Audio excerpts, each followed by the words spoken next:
英語聞き流しリスニング、英語テキストと MP3 音声ダウンロードは、ホームページからご利用いただけます。88thpp.com、88thpp.com。 18. I tried not to be. It was pretty, comfortable Mrs. Carmichael who explained everything. She was sent for at once, and came across the square to take Sarah into her warm arms and make clear to her all that had happened. The excitement of the totally unexpected discovery had been temporarily almost overpowering to Mr. Carrisford in his weak condition. "Upon my word," he said faintly to Mr. Carmichael, when it was suggested that the little girl should go into another room. "I feel as if I do not want to lose sight of her." "I will take care of her," Janet said, "and Mama will come in a few minutes." And it was Janet who led her away. "We're so glad you are found," she said. "You don't know how glad we are that you are found." Donald stood with his hands in his pockets, and gazed at Sarah with reflecting and self-reproachful eyes. "If I'd just asked what your name was when I gave you my sixpence," he said, "you would have told me it was Sarah Crewe, and then you would have been found in a minute." Then Mrs. Carmichael came in. She looked very much moved, and suddenly took Sarah in her arms and kissed her. "You look bewildered, poor child," she said. "And it is not to be wondered at." Sarah could only think of one thing. "Was he," she said, with a glance toward the closed door of the library, "was he the wicked friend? Oh, do tell me." Mrs. Carmichael was crying as she kissed her again. She felt as if she ought to be kissed very often because she had not been kissed for so long. "He was not wicked, my dear," she answered. "He did not really lose your papa's money. He only thought he had lost it, and because he loved him so much his grief made him so ill that for a time he was not in his right mind. He almost died of brain fever, and long before he began to recover your poor papa was dead." "And he did not know where to find me," murmured Sarah. "And I was so near." Somehow, she could not forget that she had been so near. "He believed you were in school in France," Mrs. Carmichael explained. "And he was continually misled by false clues. He has looked for you everywhere. When he saw you pass by, looking so sad and neglected, he did not dream that you were his friend's poor child, but because you were a little girl, too, he was sorry for you, and wanted to make you happier. And he told Ramdas to climb into your attic window and try to make you comfortable." Sarah gave a start of joy, her whole look changed. "Did Ramdas bring the things?" she cried out. "Did he tell Ramdas to do it? Did he make the dream that came true?" "Yes, my dear, yes. He is kind and good, and he was sorry for you, for little lost Sarah Crewe's sake." The library door opened and Mr. Carmichael appeared, calling Sarah to him with a gesture. "Mr. Carrisford is better already," he said. "He wants you to come to him." Sarah did not wait. When the Indian gentleman looked at her as she entered, he saw that her face was all alight. She went and stood before his chair, with her hands clasped together against her breast. "You sent the things to me," she said, in a joyful, emotional little voice, "the beautiful, beautiful things? You sent them." "Yes, poor, dear child, I did," he answered her. He was weak and broken with long illness and trouble, but he looked at her with the look she remembered in her father's eyes, that look of loving her and wanting to take her in his arms. It made her kneel down by him, just as she used to kneel by her father when they were the dearest friends and lovers in the world. "Then it is you who are my friend," she said, "it is you who are my friend." And she dropped her face on his thin hand and kissed it again and again. "The man will be himself again in 3 weeks, Mr. Carmichael said aside to his wife. "Look at his face already." In fact, he did look changed. Here was the little missus, and he had new things to think of and plan for already. In the first place, there was Miss Minchin. She must be interviewed and told of the change which had taken place in the fortunes of her pupil. Sarah was not to return to the seminary at all. The Indian gentleman was very determined upon that point. She must remain where she was, and Mr. Carmichael should go and see Miss Minchin himself. "I am glad I need not go back," said Sarah. "She will be very angry. She does not like me, though perhaps it is my fault, because I do not like her." But, oddly enough, Miss Minchin made it unnecessary for Mr. Carmichael to go to her, by actually coming in search of her pupil herself. She had wanted Sarah for something, and on inquiry had heard an astonishing thing. One of the housemaids had seen her steal out of the area with something hidden under her cloak, and had also seen her go up the steps of the next door and enter the house. "What does she mean?" cried Miss Minchin to Miss Amelia. "I don't know, I'm sure, sister," answered Miss Amelia. "Unless she has made friends with him because he has lived in India. It would be just like her to thrust herself upon him and try to gain his sympathies in some such impertinent fashion, said Miss Minchin. "She must have been in the house for 2 hours. I will not allow such presumption. I shall go and inquire into the matter, and apologize for her intrusion." Sarah was sitting on a footstool close to Mr. Carrisford's knee, and listening to some of the many things he felt it necessary to try to explain to her, when Ram Dass announced the visitor's arrival. Sarah rose involuntarily, and became rather pale, but Mr. Carrisford saw that she stood quietly, and showed none of the ordinary signs of child terror. Miss Minchin entered the room with a sternly dignified manner. She was correctly and well dressed, and rigidly polite. "I am sorry to disturb Mr. Carrisford," she said, "but I have explanations to make. I am Miss Minchin, the proprietress of the young ladies' seminary next door." The Indian gentleman looked at her for a moment in silent scrutiny. He was a man who had naturally a rather hot temper, and he did not wish it to get too much the better of him. "So you are Miss Minchin?" he said. "I am, sir." "In that case," the Indian gentleman replied, "you have arrived at the right time. My solicitor, Mr. Carmichael, was just on the point of going to see you." Mr. Carmichael bowed slightly, and Miss Minchin looked from him to Mr. Carrisford in amazement. "Your solicitor," she said. "I do not understand. I have come here as a matter of duty. I have just discovered that you have been intruded upon through the forwardness of one of my pupils, a charity pupil. I came to explain that she intruded without my knowledge." She turned upon Sarah. "Go home at once," she commanded indignantly. "You shall be severely punished. Go home at once." The Indian gentleman drew Sarah to his side and patted her hand. "She is not going." Miss Minchin felt rather as if she must be losing her senses. "Not going?" she repeated. "No," said Mr. Carrisford. "She is not going home, if you give your house that name. Her home for the future will be with me." Miss Minchin fell back in amazed indignation. "With you? With you, sir? What does this mean?" "Kindly explain the matter, Carmichael," said the Indian gentleman, "and get it over as quickly as possible." And he made Sarah sit down again, and held her hands in his, which was another trick of her papa's. Then Mr. Carmichael explained, in the quiet, level-toned, steady manner of a man who knew his subject, and all its legal significance, which was a thing Miss Minchin understood as a businesswoman, and did not enjoy. "Mr. Carrisford, madam," he said, "was an intimate friend of the late Captain Crewe. He was his partner in certain large investments. The fortune which Captain Crewe supposed he had lost has been recovered, and is now in Mr. Carrisford's hands." "The fortune!" cried Miss Minchin, and she really lost color as she uttered the exclamation. "Sarah's fortune." "It will be Sarah's fortune," replied Mr. Carmichael, rather coldly. "It is Sarah's fortune now, in fact. Certain events have increased it enormously. The diamond mines have retrieved themselves." "The diamond mines!" Miss Minchin gasped out. If this was true, nothing so horrible, she felt, had ever happened to her since she was born. "The diamond mines," Mr. Carmichael repeated, and he could not help adding, with a rather sly, unlawyer-like smile, "There are not many princesses, Miss Minchin, who are richer than your little charity pupil, Sarah Crewe, will be. Mr. Carrisford has been searching for her for nearly 2 years, he has found her at last, and he will keep her." After which he asked Miss Minchin to sit down while he explained matters to her fully, and went into such detail as was necessary to make it quite clear to her that Sarah's future was an assured one, and that what had seemed to be lost was to be restored to her tenfold, also, that she had in Mr. Carrisford a guardian as well as a friend. Miss Minchin was not a clever woman, and in her excitement she was silly enough to make one desperate effort to regain what she could not help seeing she had lost through her worldly folly. "He found her under my care," she protested. "I have done everything for her. But for me she should have starved in the streets." Here the Indian gentleman lost his temper. "As to starving in the streets," he said, "she might have starved more comfortably there than in your attic." "Captain Crewe left her in my charge," Miss Minchin argued. "She must return to it until she is of age. She can be a parlor boarder again. She must finish her education. The law will interfere in my behalf."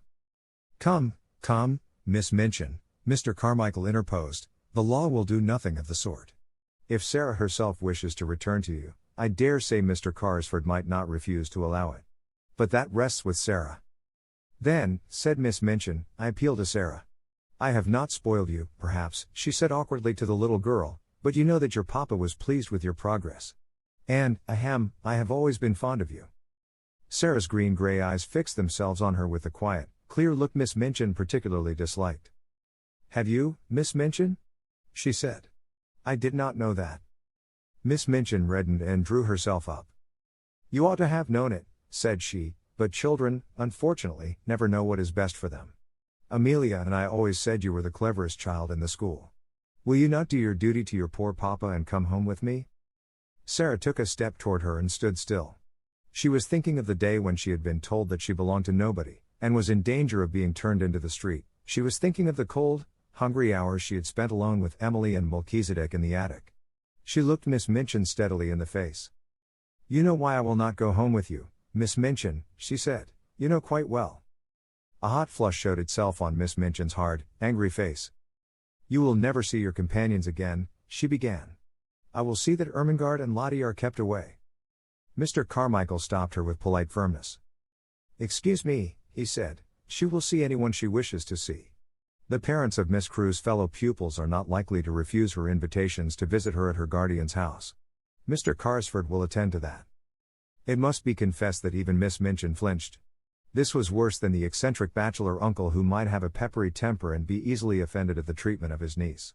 A woman of sordid mind could easily believe that most people would not refuse to allow their children to remain friends with a little heiress of diamond mines. And if Mr. Carrisford chose to tell certain of her patrons how unhappy Sarah Crewe had been made, many unpleasant things might happen.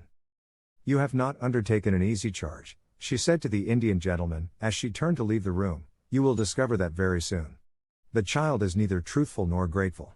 I suppose to Sarah, that you feel now that you are a princess again. Sarah looked down and flushed a little, because she thought her pet fancy might not be easy for strangers, even nice ones, to understand at first. I tried not to be anything else, she answered in a low voice. Even when I was coldest and hungriest, I tried not to be. Now it will not be necessary to try, said Miss Minchin, acidly, as Ram Dass salamed her out of the room. She returned home and, going to her sitting room, sent at once for Miss Amelia. She sat closeted with her all the rest of the afternoon, and it must be admitted that poor Miss Amelia passed through more than one bad quarter of an hour. She shed a good many tears, and mopped her eyes a good deal. One of her unfortunate remarks almost caused her sister to snap her head entirely off, but it resulted in an unusual manner. I'm not as clever as you, sister, she said, and I am always afraid to say things to you for fear of making you angry. Perhaps if I were not so timid it would be better for the school and for both of us. I must say I've often thought it would have been better if you had been less severe on Sarah Crewe, and had seen that she was decently dressed and more comfortable. I know she was worked too hard for a child of her age, and I know she was only half-fed. How dare you say such a thing, exclaimed Miss Minchin. I don't know how I dare, Miss Amelia answered, with a kind of reckless courage, but now I've begun I may as well finish, whatever happens to me. The child was a clever child and a good child, and she would have paid you for any kindness you had shown her. But you didn't show her any. The fact was, she was too clever for you, and you always disliked her for that reason. She used to see through us both. Amelia, gasped her infuriated elder, looking as if she would box her ears and knock her cap off, as she had often done to Becky. But Miss Amelia's disappointment had made her hysterical enough not to care what occurred next. She did. She did, she cried. She saw through us both. She saw that you were a hard-hearted, worldly woman, and that I was a weak fool, and that we were both of us vulgar and mean enough to grovel on our knees for her money, and behave ill to her because it was taken from her, though she behaved herself like a little princess even when she was a beggar. She did, like a little princess. And her hysterics got the better of the poor woman, and she began to laugh and cry both at once, and rock herself backward and forward.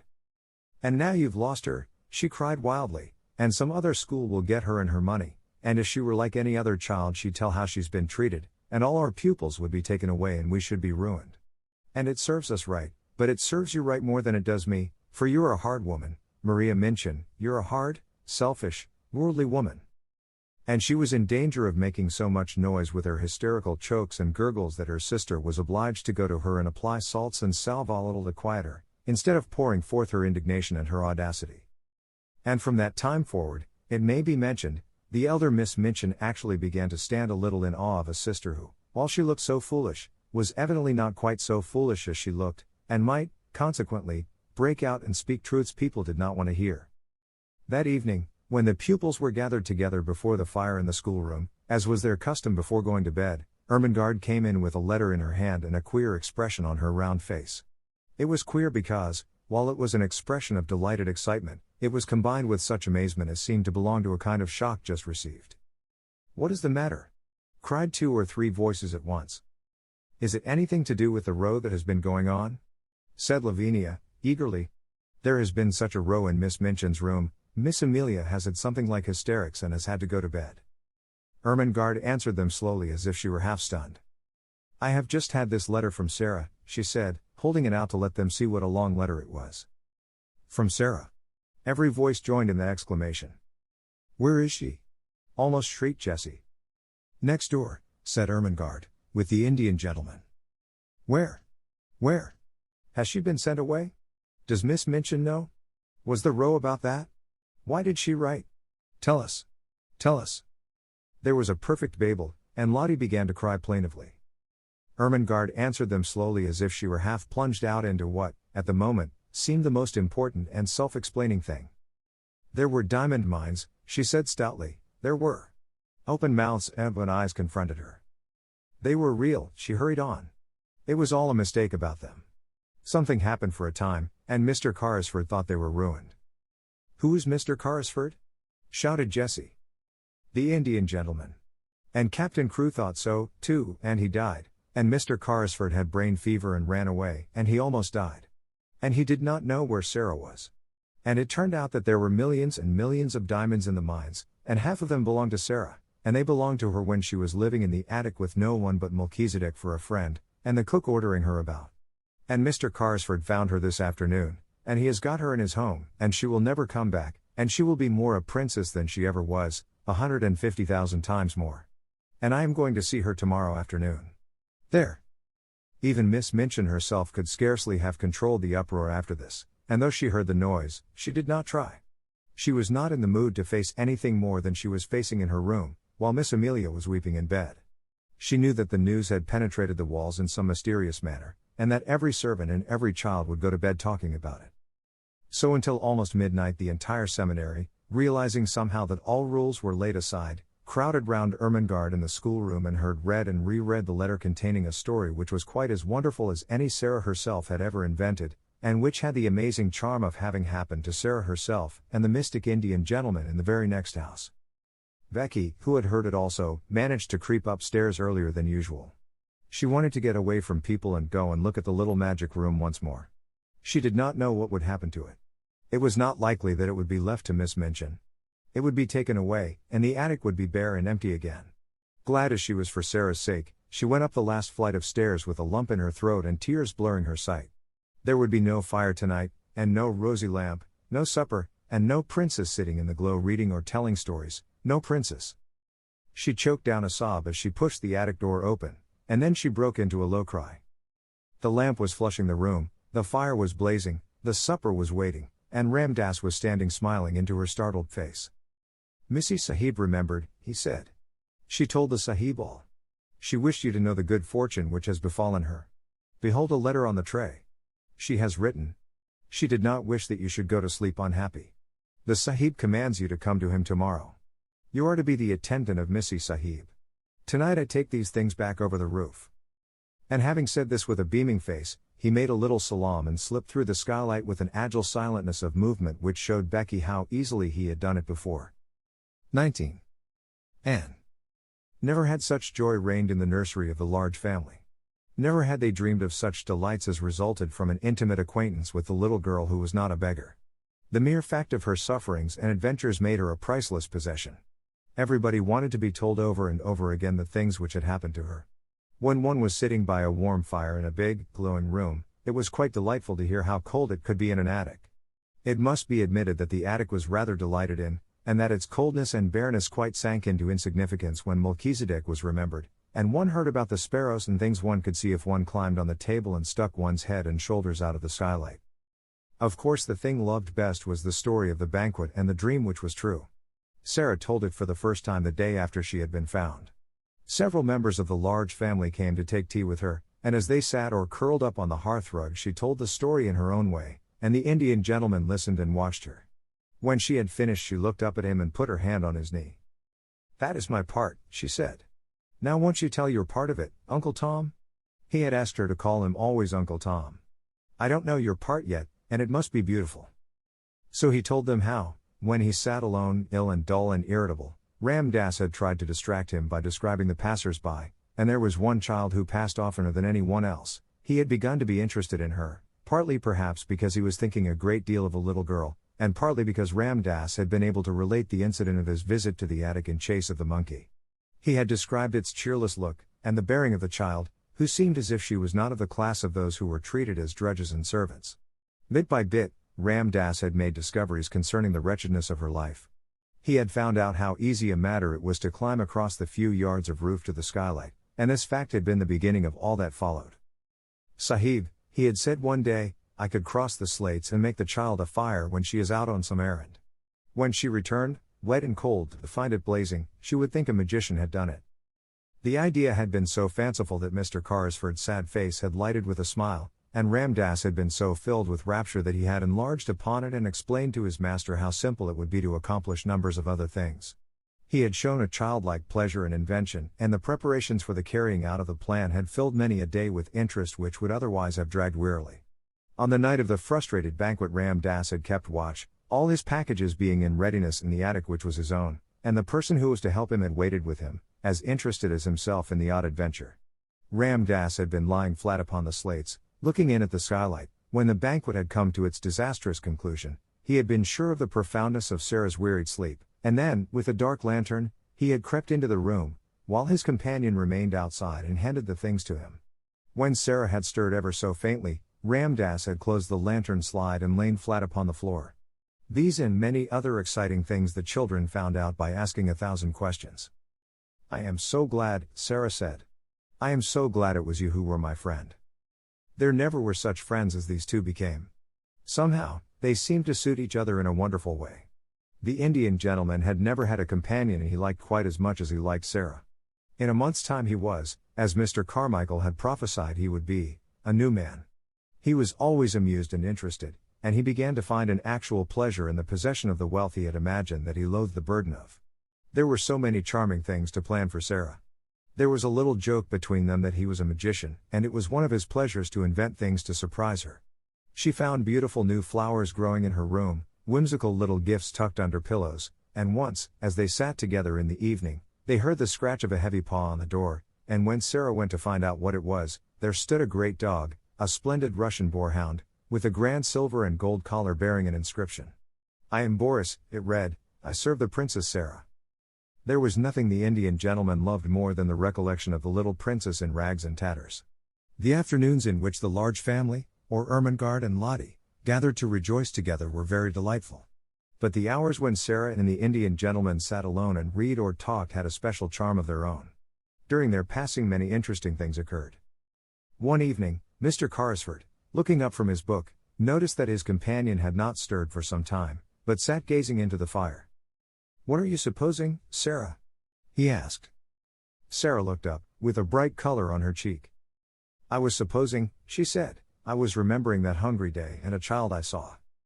"But there were a great many hungry days," said the Indian gentleman, with rather a sad tone in his voice. "Which hungry day was it?" "I forgot you didn't know," said Sarah. "It was the day the dream came true." Then she told him the story of the bun shop, and the fourpence she picked up out of the sloppy mud, and the child who was hungrier than herself. She told it quite simply, and in as few words as possible, but somehow the Indian gentleman found it necessary to shade his eyes with his hand and look down at the carpet.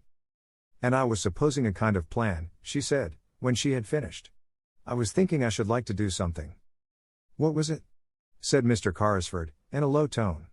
"You may do anything you like to do, Princess." "I was wondering," rather hesitated Sarah, "you say I have so much money. I was wondering if I could go to see the bun woman and tell her that if, when hungry children, particularly on those dreadful days, come and sit on the steps, or look in at the window, she would just call them in and give them something to eat. She might send the bills to me.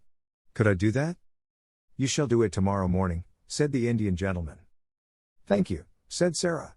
"You see, I know what it is to be hungry, and it is very hard when one cannot even pretend it away." Yes, my dear," said the Indian gentleman. Yes, it must be. Try to forget it. Come and sit on this footstool near my knee, and only remember you are a princess." "Yes," said Sarah, smiling, "and I can give buns and bread to the populace." And she went and sat on the stool, and the Indian gentleman, he used to like her to call him that, too, sometimes, drew her small dark head down on his knee and stroked her hair. The next morning, Miss Minchin, in looking out of her window, saw the things she perhaps least enjoyed seeing. The Indian gentleman's carriage, with its tall horses, drew up before the door of the next house, and its owner and a little figure, warm with soft, rich furs, descended the steps to get into it. The little figure was a familiar one, and reminded Miss Minchin of days in the past. It was followed by another as familiar, the sight of which she found very irritating. It was Becky, who, in the character of delighted attendant, always accompanied her young mistress to her carriage, carrying wraps and belongings. Already Becky had a pink, round face. A little later the carriage drew up before the door of the baker's shop, and its occupants got out, oddly enough, just as the bun woman was putting a tray of smoking hot buns into the window. When Sarah entered the shop, the woman turned and looked at her, and, leaving the buns, came and stood behind the counter. For a moment she looked at Sarah very hard indeed, and then her good-natured face lighted up. "I'm sure that I remember you, miss," she said. "And yet—" "Yes," said Sarah, "once you gave me 6 buns for 4pence, and you gave 5 of 'em to a beggar child," the woman broke in on her. "I've always remembered it. I couldn't make it out at first." She turned round to the Indian gentleman and spoke her next words to him. "I beg your pardon, sir, but there's not many young people that notices a hungry face in that way, and I've thought of it many a time. Excuse the liberty, miss," to Sarah, "but you look rosier and, well, better than you did that. "I am better, thank you," said Sarah. "And I am much happier, and I have come to ask you to do something for me." "Me, miss?" exclaimed the bun woman, smiling cheerfully. "Why, bless you. Yes, miss. What can I do?" And then Sarah, leaning on the counter, made her little proposal concerning the dreadful days and the hungry waifs and the buns.